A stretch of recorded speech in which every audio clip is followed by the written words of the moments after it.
大家好，我是丽姐，欢迎大家来听相亲故事，感谢大家的订阅。今天跟大家分享一个特别的故事，关于台湾和大陆的跨海恋情。这个话题可真是敏感又现实，两岸婚恋中的文化差异和家庭阻力，常常让一对相爱的人面临重重考验。我们今天的主角小文是个典型的北方姑娘，在上海一家外企工作，漂亮能干。而她男友阿志是道道地地的台湾富二代，家里在台北有产业，自己也是个创业有成的小伙子。两人在一次商务合作中认识，日久生情，相处了将近2年。故事要从去年春节说起。那时候小文已经和阿志交往1年多了，两人感情稳定，阿志也经常飞来上海见他。年前阿志突然提出想带小文回台湾见父母，这可是大事啊。小文既紧张又期待，毕竟在很多人心目中，见家长就意味着婚姻的前奏曲要响起来了。真的要带我见你父母吗？小文有些不敢相信自己的耳朵。当然啊，我们都在一起这么久了，是时候让他们知道我心里的人是谁了。阿志信心满满地说。小文万万没想到，这次台湾之行会成为他感情路上最大的转折点。刚到台北，小文就被台湾的环境惊艳到了。街道整洁，绿树成荫，人们礼貌有加，处处体现着社会的发达和文明。阿志家住在信义区一栋高级公寓里，装修豪华却不失品味。窗外就能看到台北101的壮观景色。哇，你家真漂亮，小文由衷赞叹。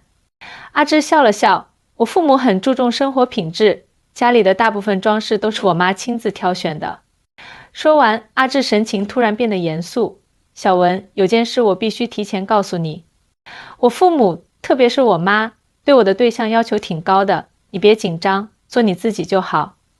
小文心里咯噔一下，但还是点点头。我明白，我会尽力给阿姨留个好印象的。晚饭时分，阿志的父母终于回来了。妈妈是个保养极好的中年女性，穿着名牌套装，举止优雅。爸爸则是典型的成功商人形象，稳重有威严。这就是你常提起的小文啊。阿志妈妈上下打量着小文，脸上的笑容有些勉强。阿姨好，叔叔好。小文礼貌地问候。饭桌上，小文感受到了明显的压力。阿志妈妈不停地问一些看似随意但实则带着考验性质的问题。你是哪个大学毕业的？你父母是做什么工作的？你们大陆现在的房价怎么样？小文一一回答，虽然有些紧张，但还是展现出了自己的教养和智慧。他发现阿志父母对大陆的了解其实很有限，甚至存在一些刻板印象。晚餐结束后，阿志妈妈把阿志叫到书房谈话，而小文则被安排在客厅等候。虽然书房门关着，但隐约能听到里面传来激烈的争执声。半小时后，阿志从书房出来，脸色非常难看。我们出去走走吧。他对小文说，声音低沉。在附近的一家咖啡厅里，阿志终于说出了实情。小文，对不起，我妈她不同意我们在一起，为什么？小文心里一沉，虽然有所预感，但真正听到这个消息还是让他难以接受。阿志深吸一口气，他说，他不准我娶大陆妹。这句话如同一盆冷水浇在小文头上，他感到一阵刺痛。就因为我是大陆人，阿志点点头，眼神中充满歉意。我妈有很多传统观念，她担心文化差异。生活习惯不同，还有什么？还有一些政治因素。他觉得两岸关系复杂，担心将来会有麻烦。阿志坦白道，其实这些都是表面理由，根本原因是他对大陆有偏见，觉得大陆人都……阿志没继续说下去，但小文懂了。他知道有些台湾人对大陆存在刻板印象，认为大陆女孩嫁到台湾是为了经济条件更好的生活。他根本不了解我，就这样否定我。小文感到既伤心又委屈，我知道这不公平，我也试着跟他讲道理，但他态度很坚决。阿志无奈地说，他甚至威胁说，如果我坚持和你在一起，就断绝我的经济来源，不让我继承家业。小文沉默了，他明白这对阿志来说是个多么艰难的抉择。在台湾这样的社会里，家族关系和孝道观念根深蒂固，子女很难完全不顾父母的意见。那你打算怎么办？小文直视阿志的眼睛，声音有些发颤。阿志握住小文的手，我不会放弃你的。给我一些时间，我会想办法说服我妈。我相信她只是因为不了解你，如果她能真正认识你，一定会喜欢你的。小文勉强笑了笑，但心里已经明白，这场恋爱的难度瞬间提高了好几个等级。接下来的几天，气氛变得十分尴尬。阿志妈妈对小文的态度冷淡了许多，甚至开始有意无意地提起阿志的前女友，说她是台大高材生，家世背景也门当户对。阿志之前交往的那个女孩多好啊，家里是台北的老牌企业，从小就认识，性格脾气我们都了解。阿志妈妈似是无意地对小文说：“你知道的，我们台湾家长都希望孩子找个条件相当的对象，这样生活习惯、价值观念都比较接近，相处起来也更和谐。”小文只能保持微笑，心里却如刀割般痛苦。他开始怀疑自己和阿志之间的差距是否真的如此之大。在台北的最后一天，阿志特意带小文去了淡水老街散心。面对美丽的海景，小文却无心欣赏。阿志，也许你妈妈说的对，我们确实有很多不同。小文轻声说。什么不同？你指的是国籍吗？那只是一个标签而已。不只是国籍，还有生长环境、家庭背景、社会文化，这些差异是客观存在的。阿志搂住小文的肩膀，但这些都不重要啊。重要的是我们彼此相爱，能理解对方，愿意为对方改变和成长。小文摇摇头，可你妈妈永远不会接受我，这会让你夹在中间很为难。我不想成为你和家人之间的隔阂，那你打算怎么办？难道就这样放弃吗？阿志急了。小文沉默良久，最终下定决心。我想我们需要一些时间和空间，好好思考我们的未来。回到上海后，小文陷入了深深的自我怀疑中。他开始反思，是不是真的如阿志妈妈所暗示的，自己配不上阿志？是不是因为自己是大陆人，所以在台湾人眼中就低人一等？但很快，小文的自尊心和独立意识让他摆脱了这种消极想法。我凭什么要因为出生地而自卑？我的能力、品格和人格尊严不该被简单的贴上地域标签。他决定，无论结果如何，都要保持自己的尊严，不卑不亢地面对这段感情。而在台北，阿志也在经历着内心的挣扎。他爱小文，欣赏她的独立、聪明和坚强，但他也不忍心违背母亲的意愿。毕竟在台湾社会，孝道是根深蒂固的传统价值观。2个月后，阿志再次飞到上海见小文。我想通了，他一见面就对小文说：“无论我妈怎么反对，我都不会放弃你。我已经决定，如果必要的话，我可以放弃家族企业，靠自己的能力打拼。”小文却出乎意料的平静。阿志，这2个月我也想了很多。我明白你妈妈的担忧不全是偏见，确实有一些现实问题需要我们面对。什么问题？比如，如果我们结婚，是住在台湾还是大陆？如果住在台湾，我的事业和家人怎么办？如果住在大陆，你又如何处理你的事业？还有未来孩子的教育、长辈的赡养，这些都是实际问题。阿芝愣住了，他似乎从未如此深入地思考过这些问题。小文继续说：“我不想让你在我和家人之间做选择，那对你不公平。但我也不会因为自己是大陆人就自卑或退缩。我想，与其纠结于身份和标签，不如我们先解决这些实际问题，向你父母证明我们是认真且有规划的。”阿芝眼睛一亮：“你说的对，我们应该用行动证明自己，而不是空谈。”就这样，小文和阿志开始了他们的证明计划。小文主动学习台湾文化和历史，了解台湾社会的规则和习俗。阿志则开始认真规划2人的未来生活，考虑在哪里定居更合适，如何平衡两边的事业和家庭关系。3个月后，他们再次踏上了前往台北的旅程。这一次，小文做足了准备，他不仅带了精心挑选的礼物，还准备了一份详尽的未来规划书，里面包含了2人的事业计划、生活安排，甚至是跨文化家庭中可能面临的问题及解决方案。阿芝妈妈本以为小文早已知难而退，没想到他不仅再次出现，还变得更加自信和从容。阿姨，小文主动开口，我理解您对我和阿志关系的担忧。两岸确实存在很多差异，但我相信爱和理解可以跨越这些鸿沟。我想请您给我一个机会，让我证明自己不只是您眼中的大陆妹，而是真心爱阿志，愿意与他共创美好未来的人。小文的坦诚和勇气让阿芝妈妈有些意外。晚餐时，她忍不住问道：小文，你为什么这么坚持？你知道在台湾生活不容易，尤其是对一个大陆来的女孩。因为我爱阿志，小文直视着阿志妈妈的眼睛。而且我相信爱情应该超越地域文化的差异。我不是冲着台湾的生活条件来的，我在上海的工作和生活都很好。我选择阿志是因为他这个人，而不是他的家庭背景或者他来自哪里。那你知道台湾和大陆有多少不同吗？我们的思想方式、生活习惯，甚至是价值观都可能有很大差异。小文点点头，我知道这些差异存在，但我认为这正是我们相爱的原因之一。阿志欣赏我的独立和坚强，我欣赏他的细腻和包容。我们的不同背景让我们能够互相学习，互相成长。阿志妈妈沉默了，她似乎在重新审视眼前这个年轻女孩。饭后，小文拿出了她准备的规划书，认真地向阿志父母展示他们的未来计划。我们考虑过在台北和上海之间建立事业，利用两地的优势发展我们的事业。小文解释道，阿志在科技领域有专长，而我在市场营销方面有经验，我们可以合作开拓两岸市场。至于生活安排，我们计划主要在台北定居，但每年也会有几个月在上海，这样可以兼顾双方的家庭关系。阿芝妈妈翻看着规划书，神情渐渐从怀疑变成了惊讶，再到一丝钦佩。她没想到小文思考得如此周全，对未来有如此清晰的规划。你真的考虑了很多，阿芝妈妈终于说。但你有没有想过，如果将来政治局势变化，两岸关系紧张，你们该怎么办？我们无法预测政治变化，但我相信人与人之间的情感和联系是最基本的。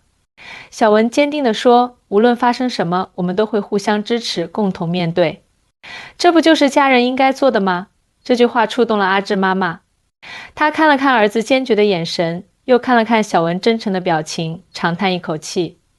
我承认，我对大陆确实有些偏见。阿芝妈妈坦言，这些年来媒体上总是有些负面报道，让我形成了一些刻板印象。但看到你这样努力，我开始反思自己的看法了，妈。阿志插话道，你知道小文为了理解台湾文化，这几个月读了多少书，看了多少台湾电视剧吗？他甚至学会了一些台湾特有的口头禅和习俗。他是真心想融入我们的生活，而不是要我融入他的。阿芝妈妈看着小文，眼神中的冰冷已经消融了不少。好吧，阿芝妈妈最终说道，我可以给你们一个机会，但我需要时间来调整自己的想法，小文，希望你能理解。小文激动地点点头，谢谢阿姨给我这个机会，我一定不会让您失望的。就这样，阿芝妈妈终于有条件地接受了小文。虽然这只是个小小的开始，但对小文和阿志来说已经是一个巨大的突破。小文回到上海后，开始积极准备他和阿志的两岸创业计划。他利用自己在市场营销方面的专长，为阿志的科技公司开拓大陆市场，而阿志则发挥自己在台湾的人脉和资源优势，帮助小文的项目在台湾落地。他们的合作不仅促进了感情的发展，也证明了两人在事业上的默契和互补。6个月后，小文和阿志的合作项目取得了初步成功。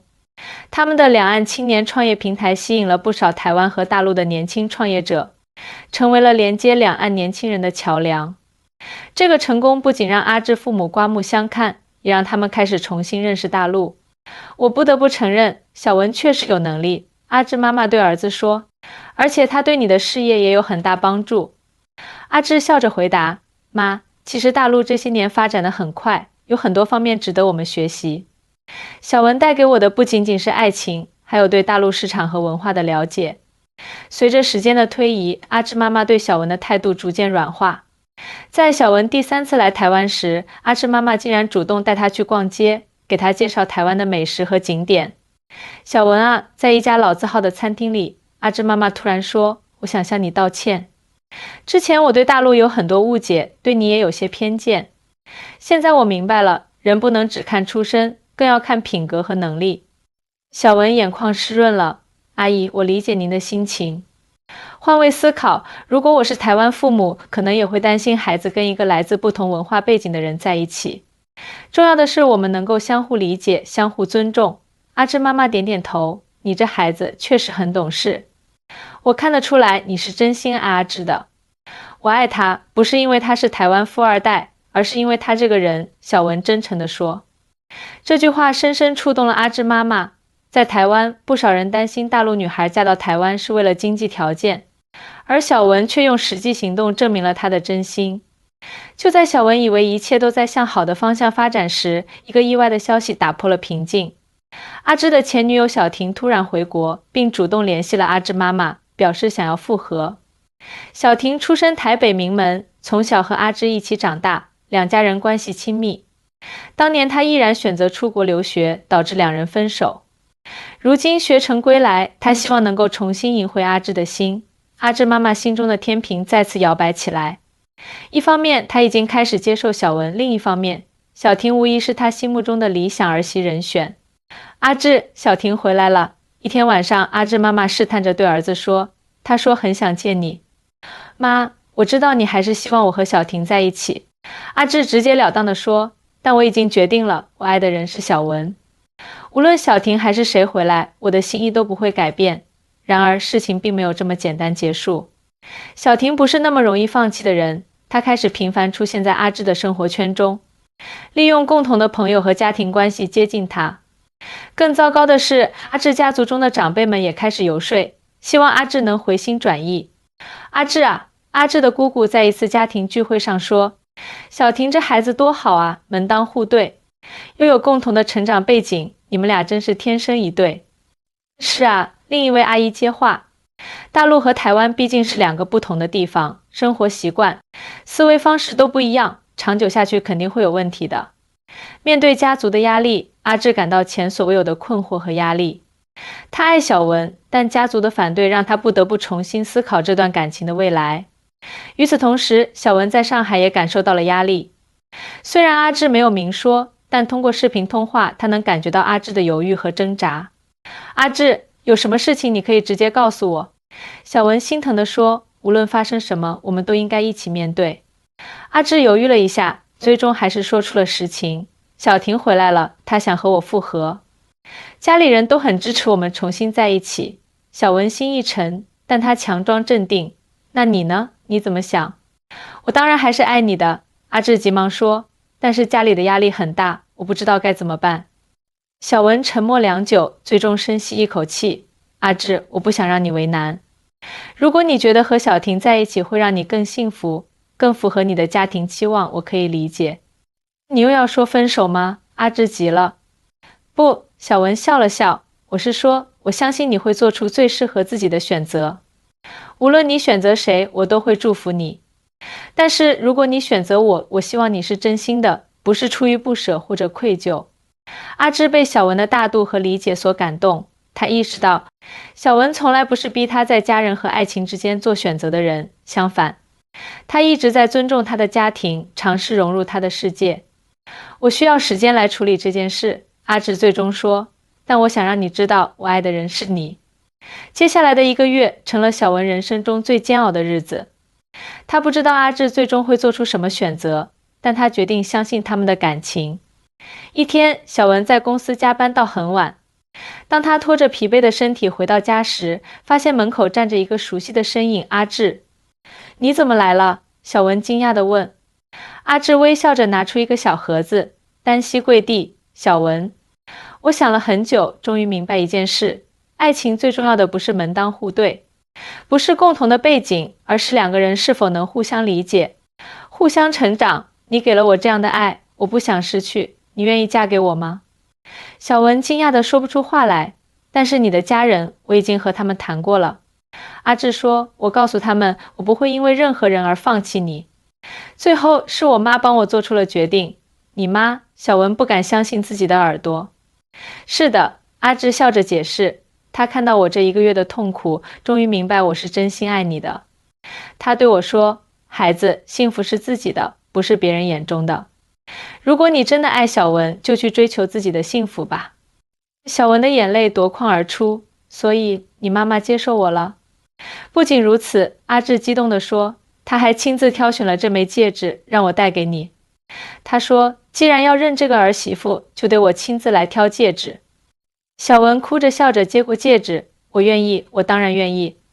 2个月后，小文和阿志在台北举行了盛大的婚礼。让所有人惊讶的是，阿志妈妈不仅全程参与了婚礼策划，还特意为小文准备了传统的台湾媳妇礼物，一套贵重的翡翠首饰。这是我婆婆当年给我的，现在我把它传给你。阿志妈妈亲手为小文戴上翡翠项链，欢迎你成为我们家的一员。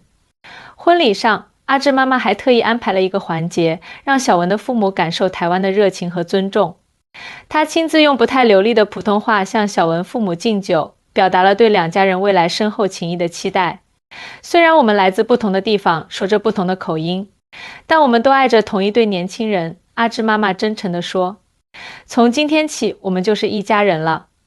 小文的父母也被这份真诚所感动，两家人不约而同地举杯共饮，仿佛多年的隔阂在这一刻完全消融。婚后，小文和阿志决定在台北和上海之间来回生活，既不让阿志完全放弃家族事业，也不让小文完全放弃自己的职业发展。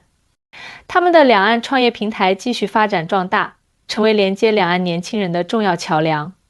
1年后，小文怀孕了，阿志妈妈亲自飞到上海，照顾小文的饮食起居，还特意学习了许多大陆的孕妇护理知识，融合台湾传统的养胎方法，为小文准备了最适合她的调养方案。妈，您不用这么辛苦的，小文感动地说，傻孩子。阿志妈妈轻拍小文的手，你现在是我的女儿，肚子里的是我的外孙，我怎么能不亲自来照顾呢？再说，我也想多了解一下大陆的文化和习俗，这样将来孩子长大了，我也能讲给他听。小文眼泛泪光，他想起了当初阿志妈妈说不准娶大陆妹时的坚决态度，再看看现在的亲密关系，不禁感慨万千。有一天，阿志妈妈突然问小文，孩子，当初我那么反对你们在一起，你有没有恨过我？小文摇摇头，没有，我理解您的担忧。其实两岸的差异确实存在，您的担心不是没有道理，但我更相信，只要两个人真心相爱，愿意为对方改变，这些差异反而会成为彼此成长的动力。阿志妈妈感动地握住小文的手，孩子，我要向你道歉。当初我对大陆有太多误解，以为大陆女孩都是冲着台湾的生活条件来的。现在我明白了，爱情面前，地域和背景都不是障碍，是你让我明白了这个道理。妈，您不需要道歉，小文真诚地说，如果我是母亲，我也会为孩子的幸福着想。重要的是，我们现在成为了一家人，不是吗？阿志妈妈欣慰地点点头，是啊，我们是一家人了。小文的经历让很多面临类似情况的跨国恋人看到了希望。他后来在社交媒体上分享了自己的故事，鼓励那些在两岸或跨国恋情中挣扎的年轻人，无论遇到什么困难，只要真心相爱，相互尊重，总能找到解决问题的方法。爱情不应该被地域和身份所限制。好了，今天的故事就讲到这里。如果喜欢我的分享，别忘了点赞、转发和评论哦。下次见。